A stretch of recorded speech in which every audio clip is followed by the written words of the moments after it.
కనుకనే విడిపించబడిన ప్రజలం మనం, విమోచించబడిన ప్రజలం మనం. మనల్ని విడిపించింది, మనల్ని విమోచించింది ఒక పాస్టర్ గారు కాదు, ఒక మనిషి కాదు, ఒక డబ్బు కాదు, ఒక కులం కాదు, ఒక మతం కాదు. మనల్ని విమోచించింది స్వయాన వాక్యము చదువుకున్నట్లుగా దేవుడు విమోచించాడు మనల్ని. Praise the Lord.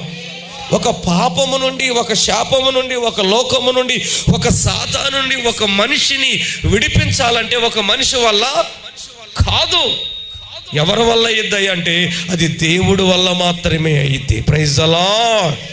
హల్లెలూయా.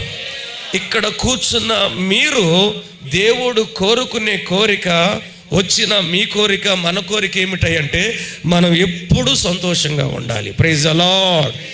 ఈ సంతోషము ఎవరు అనుభవించగలుగుతారు, ఎవరు తలల మీద ఉండగలిగిద్ది అంటే దేవుడు